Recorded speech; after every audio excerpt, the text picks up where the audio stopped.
Okay. And మీరు relation ఇండస్ట్రీలో మీ ఫ్రెండ్స్తో రిలేషన్ ఎలా ఉంటుంది? మీన్స్ అంటే మీరు ఒక మీ రేంజ్ ఆర్టిస్టులతో ఫ్రెండ్షిప్ ఉంటుందా, లేకపోతే మీ రేంజ్ అంటే ఫినాన్షియల్గా ఈక్వల్ ఫ్రెండ్స్ అలా చూసుకుంటారా, లేకపోతే తక్కువ రేంజ్ ఆర్టిస్టులని కూడా చూసుకుంటారా, లేదా ఎలాంటి రిలేషన్ మెయింటైన్ చేస్తారు? ఎలాంటి ఫ్రెండ్స్ని మీరు మెయింటైన్ చేస్తారు?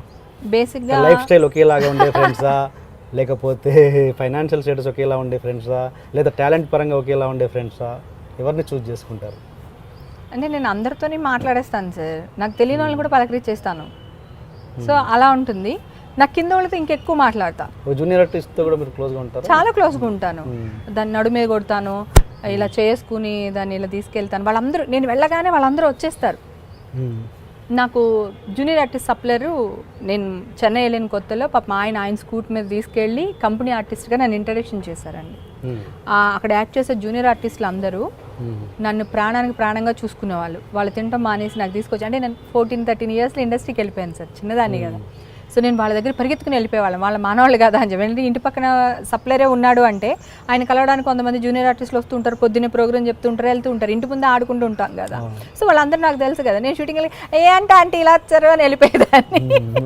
అలా రాకూడదు, నువ్వు కంపెనీ ఆర్టిస్ట్ ఆడు కూర్చో చేసుకుని కూర్చో, చూడు విజయశాంతి ఎలా చేస్తుంది, ఆవిడ ఎలా చేస్తున్నారు, ఈవిడ ఎలా, అలా చూస్తూ ఉండాలి. ఇవన్నీ నేర్పించేవాళ్ళండి పాపం వాళ్ళు. నాకు ఇప్పటికీ రాలేదు అదే తింగరతనం, వెంటనే వెళ్ళిపోతాను. అందుకని ఇష్టం.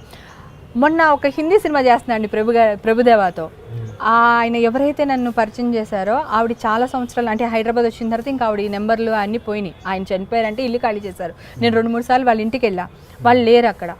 లక్కీగా ఆ షూటింగ్లో ఆవిడ ఉంది. చిరిగిపోయిన చీరలు కట్టుకోవాలి మేము యాక్చువల్గా. ప్రభుదేవ రీసెంట్గా ఏంటది మూవీ, మన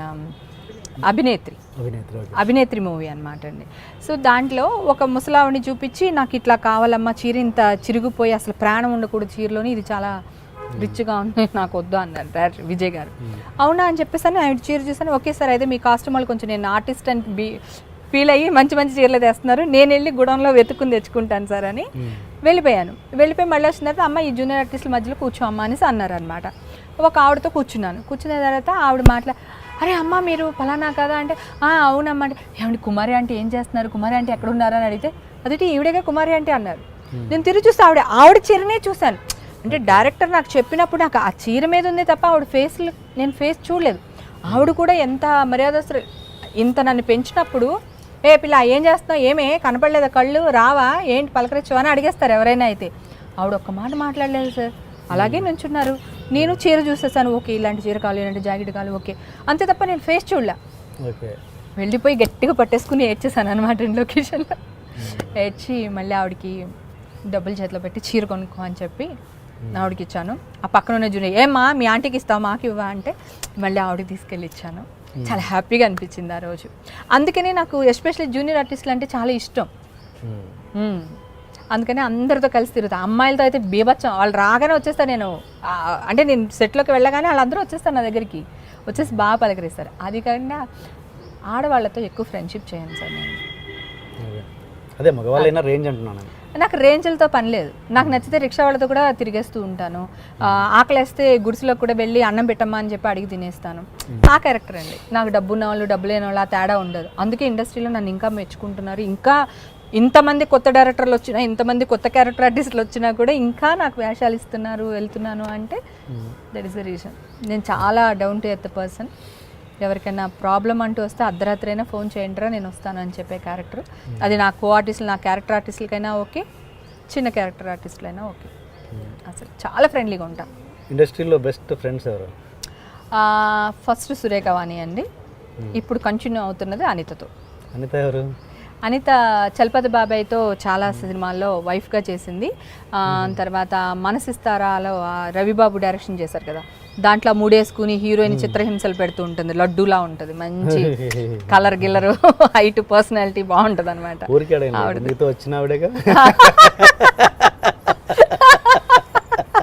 అవును ఆవిడే. ఒక్కసారి ఆడియన్స్ చూపిద్దాం రండి, జస్ట్ ఫేస్ చూపించి వెళ్ళండి, వాళ్ళకి పాపం తెలియాలి కదా ఆడియన్స్కి.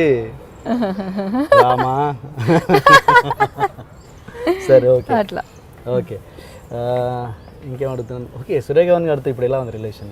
కానీ మీ సురేఖ తనతో కూడా ఏదో చిన్న గ్యాప్ వచ్చిందని విన్నా నేను, అంటే మీరు నాకు ఎవరో చెప్పారు. గ్యాప్ అంటే అండి, ఇద్దరు ఆడవాళ్ళతో నేను అందుకే స్నేహం చేయను. ఎందుకనో ఆ అమ్మాయి కంపెనీ నచ్చింది నాకు, సురేఖ వాణి కంపెనీ నచ్చింది నాకు. తనుంటే నేను హ్యాపీగా ఉంటున్నాను. జనరల్గా నేను నా కంపెనీని అందరూ ఎంజాయ్ చేస్తూ ఉంటారు, నేను తన కంపెనీ ఎంజాయ్ చేస్తూ ఉంటాను అనమాట. నేను, ఆలీ, సురేఖ వాణి మేము ముగ్గురు మంచి ఫ్రెండ్స్. కష్టకాల్లో కానీ తన మన ఇంటికి వస్తుంది, మన ఇంటి ఇప్పుడు కూడా అలాగే ఉంటుంది. చిన్న గ్యాప్ ఏంటంటే, నా వెనకాల సినిమా ఎన్టీఆర్ సినిమా చేస్తూ ఉన్నామండి, బృందావనం సినిమా చేస్తూ ఉన్నాం అనమాట. సో అప్పుడు ఏదో చిన్నగా నన్ను ఏదో అనింది అని చెప్పి అక్కడ వాళ్ళు చెప్పారు, నేను అంత పట్టించుకోలేదు ఆ విషయాన్ని. సో తర్వాత ఏంటంటే ఇంకా ఆడవాళ్ళ మెంటాలిటీ ఇలాగే ఉంటుంది, మన జాగ్రత్తగా ఉంటే మంచిది కదా అని, ఏంటి బాగున్నావు అంటే బాగున్నాను. ఇప్పుడు కూడా తను పచ్చళ్ళు బాగా, అంటే ఒక పచ్చడి, మిగతా పచ్చళ్ళు నేను పంపిస్తాను, కాలీఫ్లవర్ పచ్చడి తను పెడుతుంది, నాకు చాలా ఇష్టం అనమాట. తను పంపిస్తుంటుంది. మా పిల్లలు ఇద్దరు ఒకటే స్కూలు ఒకటే క్లాసులో చదువుతుంటారు. వాళ్ళబ్బో అసలు మామూలు ఫ్రెండ్స్ కాదండి, అసలు విడతీయలేనంత ఫ్రెండ్షిప్. నేను ఎంత విడదిద్దామని ట్రై చేసినా అసలు వాళ్ళిద్దరు విడిపోవట్లా. ఊరికినే అంటే కాదు, అంటే ఇషా కొంచెం సాఫ్ట్ అండ్ సైలెంట్ టైపు, తను కొంచెం బోల్డ్ టైప్. సో నాలాగా ఎందుకు నా కూతుర్ని తయారు చేయాలి? మీరు అన్నారు రౌడీ వీళ్ళ నా ఉలుగా అనేసారు ఇందాక ఇంటర్వ్యూ, మళ్ళీ నా కూతురుని కూడా అంటారు, ఎందుకు వచ్చింది కూడా. అందుకని అట్లా చిన్న చిన్న విషయాల్లో తెలియని విషయాలు, చిన్నపిల్లలు కదా వాళ్ళు మాట్లాడుకున్నాడు అప్పుడు తెలియని విషయాలు ఎందుకు అట్లా అనుకుంటూ ఉంటాను అనమాట. కామెడీ ఏంటంటే ఈ విషయం నేను సురేఖకి చెప్పే నేను స్కూల్ మార్చా, పిల్లని 6th లోనే మార్చేసా వాళ్ళిద్దరిని. మార్చేస్తే 10th లో మళ్ళీ తీసుకొచ్చి సురేఖ అది ఆ స్కూల్లో చదవని అంటుందే, ఇంకా నాకు వేరే ఆప్షన్ అన్నాను, నీకు కావాలంటే ఒక్క రోజులో మాట్లాడతాను, లేదంటే వేరే బ్రాంచ్లో మాట్లాడతాను, ఈ స్కూల్ మాత్రం వద్దు ప్లీజ్ అని బతిమాలే సురేఖ అని. అంటే లేదే ఇంకా నాకు వేరే ఆప్షన్ లేదు, ఇక్కడే జాయిన్ చేద్దాం అంటే ప్రిన్సిపల్ దగ్గరికి వెళ్ళి చెప్పా, వాళ్ళిద్దరిని ఒకటే క్లాస్లో వేయకండి, వేరే క్లాస్లో వేయండి అని. ఒకటే క్లాస్లో పడ్డారు, మళ్ళీ అతుక్కున్నారు ఇద్దరుని. ఆయన కూడా ఇన్ని సంవత్సరాల్లో కూడా వాళ్ళిద్దరు వెళ్తూ ఉంటారు, సుప్రీత మా ఇంటికి వస్తుంటుంది, ఇషా వెళ్తూ ఉంటుంది, బాగానే క్లోజ్గా ఉంటాను. చిన్న మిస్టర్ నా వెనకాల ఎందుకు తిట్టింది బృందావనం సినిమాలో, నాకు క్యారెక్టర్ ఆర్టిస్టులు చెప్పారు, నువ్వు అక్కడి నుంచి ఇక్కడికి నేను నడిచి వచ్చే లోపల అది తిట్టేస్తుంది అని చెప్పేవాళ్ళు అనమాట. నేను మిగతా వాళ్ళు ఎవరైనా అయితే ఎందుకు తిడుతున్నావు, ప్రాబ్లం ఏంటని అడిగేసేదాన్ని. కానీ సురేఖ అంటే నాకు ఇష్టం, అడగలేకపోయాను. అసలు గొడవని కాదు, మీరు ఎందుకు మిస్అండర్స్టాండింగ్ వచ్చిందంటే ఇట్లా జరిగిందంటే అందుకని అన్నా. కానీ మేమిద్దరు ఇప్పుడు కూడా తన కంచంలో అన్నం కలిపి నాకు తినిపిస్తుంది. ఎంతమంది తనకి 10 మంది క్లోజ్ ఫ్రెండ్స్ ఉన్నా కూడా హేమక్కకి గార్లు ఇష్టం, హేమక్కకి చికెన్ ఇష్టం, హేమక్క నీకు తలకాయ మాంసం వండి పంపిస్తాను, అట్లా ఉంటుంది. ఇప్పుడు కూడా నేను కూడా దానికి ఏదైనా కావాలంటే ఆవకాయ పచ్చడి, వాళ్ళ కూతురికి మన ఇంట్లో ఆవకాయ పచ్చడి చాలా ఇష్టం, నేను డబ్బాలు దానికి పంపిస్తూ ఉంటాను. మేమిద్దరం అంటే నా మనసులో నేను బాధపడ్డాను, ఇన్ని రోజులు తెలియలేదు, మీకు ఎవరో చెప్పారు అని మీరు అడిగితే క్లారిటీ ఇచ్చాను, అంతే, ఇంకేం లేదు. అది మేమిద్దరం ఎప్పటికీ బెస్ట్ ఫ్రెండ్స్. మీరు ఆల్రెడీ ఎస్టాబ్లిష్డ్ ఆర్టిస్టులు వాళ్ళ డౌన్ఫాల్ని కూడా చూసుంటారు కదా, మీ టైంలో పీక్ చూసి మీ కళ్ళ ముందే డౌన్ఫాల్ అయిన ఆర్టిస్ట్ ఎంతమంది చూసుంటారు, వాళ్ళ నుంచి మీరేం నేర్చుకున్నారు, ఎలా జాగ్రత్త పడతారు? ఎవరిని నమ్మకూడదు, మందు తాగకూడదు, డ్రింక్ అనేది అసలు టచ్ చేయకూడదు, ఎవరిని నమ్మకూడదు. ఎవరు నమ్మకూడదు అంటే నేనేమంటున్నానంటే, ఇప్పుడు మన దగ్గర వస్తారు, హేమ గారు మీరు అసలు సూపర్ అండి, అదండి ఇదండి, ఏదో ప్రాబ్లమ్స్లో ఉన్నాను, కొంచెం ఒక 5 లక్షలు 6 లక్షలు ఇవ్వండి అని ఎవరైనా అడిగారు అనుకోండి, ఒక క్లోజ్ ఫ్రెండ్, మనం ఇచ్చామనుకోండి, అవి తిరిగి రావు. ఇప్పుడు సావిత్రి గారు మన సావిత్రి గారు బయోపిక్లో కూడా మనం చాలా చూసాం, పాపం ఆవిడ ఎంతో సహాయం చేశారు అందరికీ, ఆవిడ ఆ పరిస్థితులు ఉండి కూడా సహాయం చేశారు. కానీ కడికి పేరేమొచ్చిందండి, సో ఇట్లా మందు తాగేసింది, ఇట్లా అయిపోయింది, మొత్తం డబ్బు కేర్లెస్గా ఖర్చు పెట్టేసింది, ఇట్లా మాట్లాడుతున్నారు కదా. సో అవన్నీ చూసి ఏంటంటే మందు తాగకూడదు, లైఫ్లో మందు అనేది టచ్ చేయకూడదు, ఎవరిని నమ్మకూడదు, ఎంతవరకు ఉండాలో అంతవరకు. త్రివిక్రమ్ గారు గురించి మాట్లాడుతున్నారు కనుక, ఒక పెద్ద ఆయన నాకు మామూలుగా చెప్పిన విషయం ఏంటంటే, ఒకళ్ళు 1 లక్ష రూపాయలు అడిగారు, మాట వరుసగా అనుకోండి, ఇంకా రావు అనుకుని ఓ 10,000 5,000 ఒక 50,000 నీ ఇష్టం, నువ్వేమనుకుంటావు ఆ అమౌంట్ ఇచ్చేసేయండి, అది వస్తుందని ఎక్స్పెక్ట్ చేయదు, వస్తే మళ్ళీ ఇవ్వను, రాలేదనుకోండి ఓకే అని వదిలేసేయండి. నేను అలాగే చేస్తాను, ఇవ్వండి, వస్తాయి, మళ్ళీ వాడు ఇవ్వలేదు అనేది మనకు వద్దు అని అంటారు. అట్లా అంటే కొంతమంది మందు తాగుతాం, కిక్ ఎక్కుద్ది, పక్కనవాడు ఎవరు నచ్చుతాడు, వాడితో తిరుగుతాం, లేదా వాడిని లవ్ చేస్తాం, లేదా పెళ్లి చేసుకోవాలనుకుంటాం, వాడు వేరే వాళ్ళతో వెళ్ళిపోతాడు, ఇప్పుడు మనం తట్టుకోలేక మందు కొట్టేసి దాని ఇంటికి వెళ్ళి దానిలాగా వచ్చేసి, అలా నేను చిన్నప్పుడు ఫ్రెండ్ క్యారెక్టర్ యాక్ట్ చేసినప్పుడు ఇన్ని స్టోరీలు చూశాను, నా కళ్ళ ముందు జరిగింది. అప్పుడు మనసులో రాసేసుకున్నా, ఓ అస్సలు మన తరాలు ఇట్లా జరిగినాయి, ఈ తరం నా కళ్ళ ముందు ఇలా జరుగుతుంది, నా తరం అలా జరగకూడదు అనుకున్నా. నా తరంలో అందరూ పర్ఫెక్ట్, అందరూ చాలా తెలివైన వాళ్ళు, షార్ప్గా వచ్చామా, 4 రూపాయలు సంపాదించుకున్నామా, ఇల్లు కట్టుకున్నామా, ఫ్యామిలీని చూసుకున్నామా, హ్యాపీ సెటిల్. ఇప్పుడు ఈ రోజుల్లో ఏం లేవు చూడండి, వాళ్ళ పడిన కష్టం మేము పడట్లేదు. అదే అన్నారు కదా రమాప్రభా గారు, ఇప్పుడు వాళ్ళంతా చాలా తెలివైన వాళ్ళు, 100% తెలివైన వాళ్ళు. ఎవరైనా పెద్దవాళ్ళు మీకు సజెషన్స్ ఇస్తారా ఆర్టిస్టులు, ఫైనాన్షియల్గా కావచ్చు, కెరియర్ పరంగా కావచ్చు? డెఫినెట్గా నేను తీసుకుంటాను సార్. నాకు చాలా లాంటి వాళ్ళు చెప్పాను కదా, త్రివిక్రమ్ గారిని అడుగుతూ ఉంటాను, సుకుమార్ గారిని అడుగుతూ ఉంటాను. నేను ఏదన్నా ఒక మీటింగ్స్కి వెళ్ళాలి, ఆ మీటింగ్లో ఏది మాట్లాడాలి, ఏది మాట్లాడకూడదు, రైటర్స్తో ఫోన్ చేస్తాను, ఇట్లా ఈ టాపిక్ మీద వెళ్తున్నాను, నాకు ఏదైనా కొంచెం చిన్న ఫీడ్బ్యాక్ ఇవ్వండి అని మాట్లాడతాను.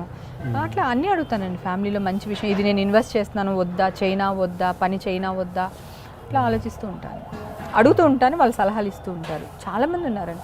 నేను ఏ పని చేసినా నాగార్జున గారికి చెప్పే చేస్తానండి. ఆయన సలహా కూడా తీసుకుంటాను.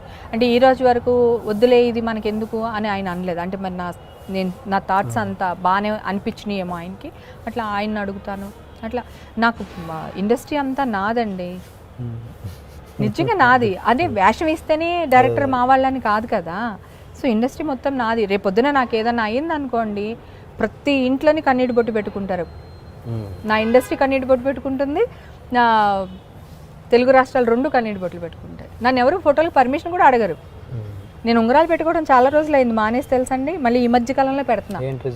రీజన్ ఏంటంటే వచ్చేసి లాగేసుకుని పిసికేస్తూ ఉంటారమండి ఆ అభిమానంతో, ఆడవాళ్ళు కూడా అని ముట్టేసుకుని నొక్కేస్తారు. ఇక్కడ అంతా ఘాట్లు పడిపోతాయి నాకు లోపల. ఏమా బంగారం ఎలా ఉన్నామ్మా, ఏంటమ్మా, ఏ రామ్మా ఫోటో దిగుదాం, లాక్కెళ్ళిపోతారు. అసలు నాకు పర్మిషన్ ఉండదు నా విషయంలో వాళ్ళకి. మీరేమో నేను రౌడీ గీడీ అంటారు అసలు, వాళ్ళేమో అసలు మా అమ్మాయిని లాక్కెళ్ళిపోతారు. నేను ఎప్పుడూ అంటుంటాను, భగవంతుడి దయ బాగుంటే సూపర్, ఇంకో 10 మందికి పెట్టేస్తాను. ఒకవేళ నాకేదన్నా అయితే కనుక ఇంతమంది ఉన్నారు నన్ను చూసుకోవడానికి అని ధైర్యం అనమాట. అందుకే నాకు ఎప్పుడు డల్నెస్ కానీ బాధ కానీ పెద్దగా అనిపించు.